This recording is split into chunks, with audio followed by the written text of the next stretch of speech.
Hello, Sarah of SEK Handmade here, and I am so excited to be introducing you to my Simone shawl today. Surprisingly, the most asked for shape of shawl that I get is an asymmetrical shawl. I think that the reason people are asking me for that shape of shawl is obviously not because it doesn't exist out there, but because they know that I am going to show you how to wear it, and people are very confused about how to wear an asymmetrical shawl. So again, I'm going to invite you to stay around till the end of the video because that's where I'm going to give you a full style guide, and I'm so excited to share that I have come up with lots and lots of ways to wear your Simone shawl. I'm also going to tempt you to stay to the end because I'll be giving you a special discount code there too. So let's talk about the inspiration for the Simone shawl. Friends, I was super inspired to work on this shawl design for several reasons. First of all, one of the things that I find tricky about asymmetrical shawls is that they usually start at the very small end and work their way to the long end. And one of the things I find hard about finishing a shawl is that because it grows from small to big, you are working larger and larger and longer rows, and that can be tiring when you were so excited at the tiny end and just ready to be done at the big end. So one of the things I wanted to do was start at the big end and end at the tiny end, and I am so glad I did. Now, I will confess that I definitely learned why people go from the small end to the big end, because there's a lot more mathing going on to start at the big end and end up at the small end. And if I'm being honest, I probably will design an asymmetrical shawl that starts at the small end and goes to the big end, but we can talk more about that a little later. So part of my inspiration for this shawl was to solve the problem of starting at the little end and ending at the big end. So I did all the mathing and started out with how many stitches I needed to get the size shawl I wanted. My other inspiration for this shawl was that every spring I crave a new spring shawl. I live in the upper Midwest, and so the spring can still be quite chilly. And so I'm looking for a fun, springy piece that can also keep me warm when it needs to, but transition to warmer temperatures when the sun comes out or temperatures warm up in the afternoon. And I have found that a shawl is the perfect piece for that. This year, I am again working with Blue Sky Fibers, another Midwest yarn company whom I love, and I'm working as part of their maker program where they provide yarn support for some designs so that makers can create. Here's the thing, friends. I would not be working again with a yarn company if I didn't love them. I'm never going to lie to you about how I feel about yarn or yarn companies, and Blue Sky is top notch. Some of the kindest and most responsive employees I've ever worked with, and they are incredibly generous, and frankly, I'm obsessed with their yarn.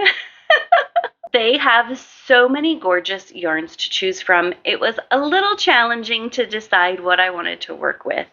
And I'll be honest with you, I chose 2 yarns, and I've got another fun design coming with them this fall out of a totally different yarn. But for this spring shawl, I wanted something nice and lightweight, and so I went back to an oldie but a goodie for me, their Woolstock Light.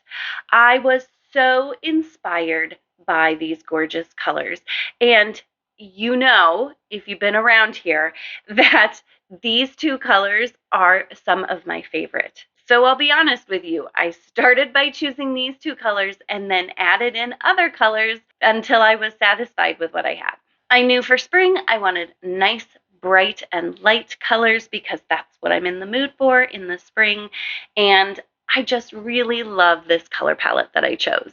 I'll give you all the specifics about the yarn in a minute. The other thing I'm always looking for in a spring shawl, or frankly any project, is amazing texture, and I think this shawl really delivers.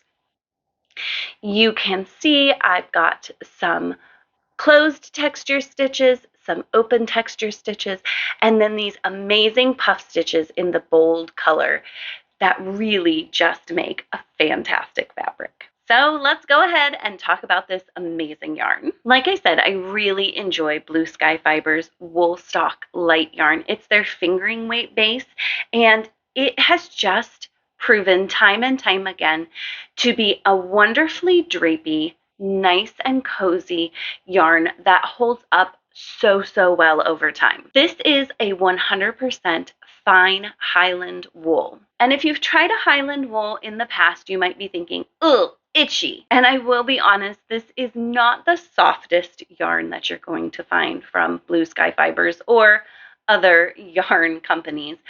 But the reason that I love it is that for a Highland wool, it is actually incredibly soft.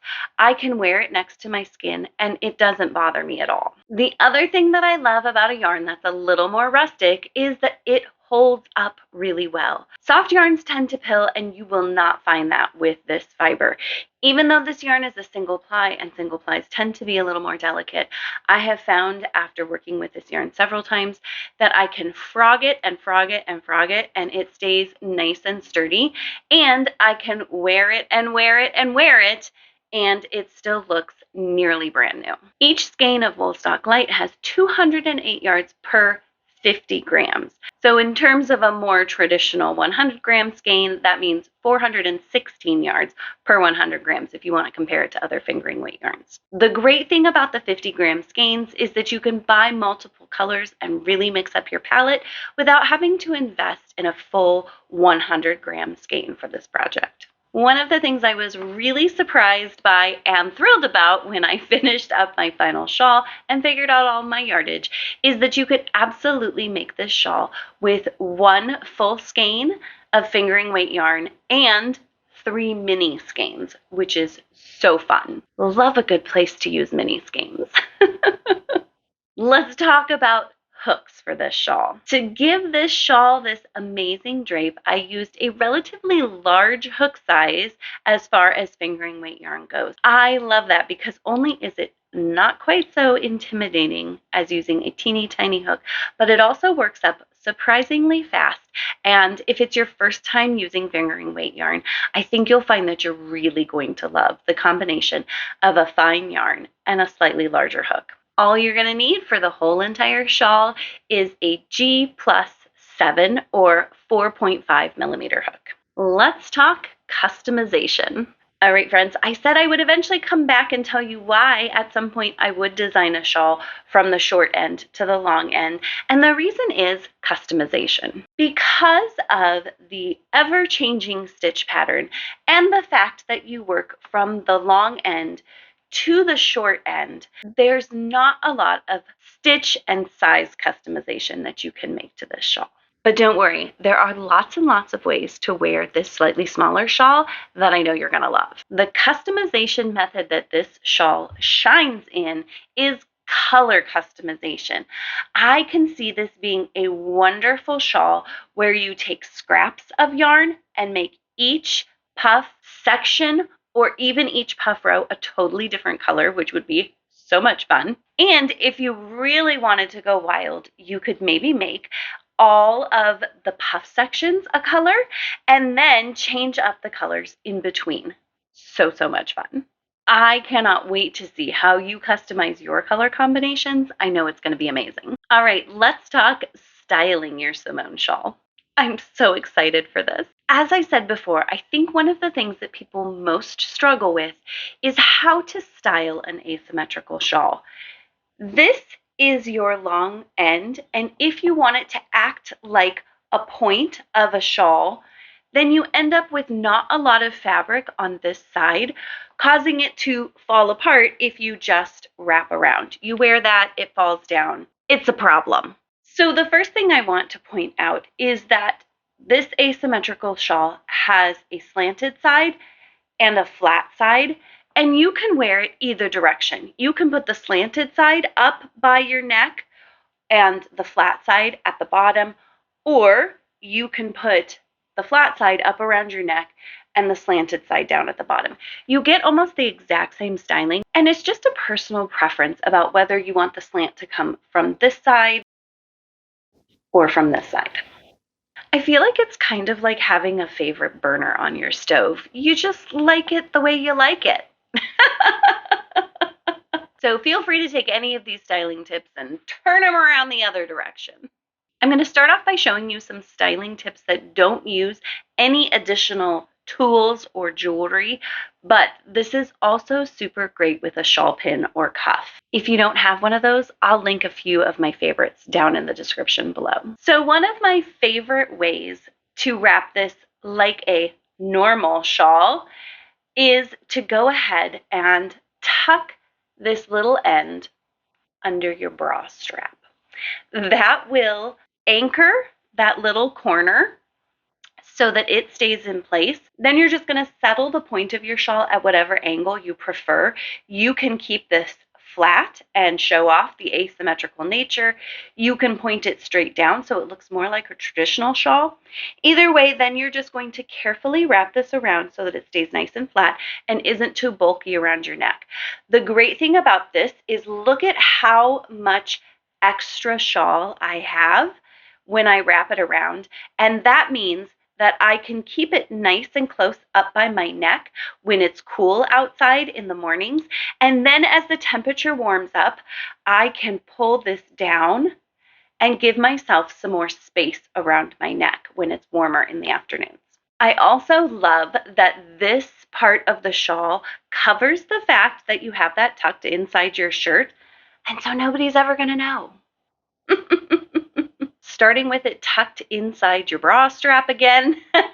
You can also, because this is so long, go ahead and wrap it around the front and just tuck it in the back to give yourself some extra layers. And then you can just kind of zhuzh this little area around where the tuck is to, again, kind of hide that you have it tucked on the inside of your shirt. This absolutely works the same way with a different angle, keeping this more vertical. You can wrap around and lay your shawl like that. That does kind of cover up the beginning, so I kind of like this one a little better with it tucked up and around, because then you get the whole bottom of the shawl too. If you either don't wear a bra or you don't like the idea of tucking your shawl in your bra, you can also go ahead and take a big handful of the wide end of your shawl and your long end of your shawl and tie a knot. You can either knot it just once if you feel comfortable with that, or you can go ahead and wrap it around again to give yourself almost like a little bow. And then I like to twist that around so it's laying nice and flat, just like that. I've also done a version of this that I think is a little bit like tying a men's tie. I'm going to take a slightly smaller amount of this. I'm going to wrap it around, and then I'm going to stick it through the center of my knot and tighten that. And then that lays nicely over the back of my shoulder, and this angles down a little bit too. I just think that lays really nice. One more time to show you how that works. Take the big end, wrap the narrow end in front, behind, and through the center. Then lift it up and over and through the center and tighten it a little bit. And then you can adjust that for length and tighten it. And then you can put the knot all the way up on your shoulder and you've got kind of an asymmetrical vibe going on, or you can twist it down to the front a little bit and have a more traditional point to your shawl. All right, are you ready for the easiest way to wear it? I found that when I have a jacket on, I love to just toss it over my shoulders and have the wider end and the more narrow end on each side. It really shows off all of the texture of the shawl and is so fuss-free. You could even cross them over if you need to stay a little warmer. Another super fuss-free way to wear your shawl is to fold it in half, wrap it around your neck, open up the fold, and stick both ends through that fold.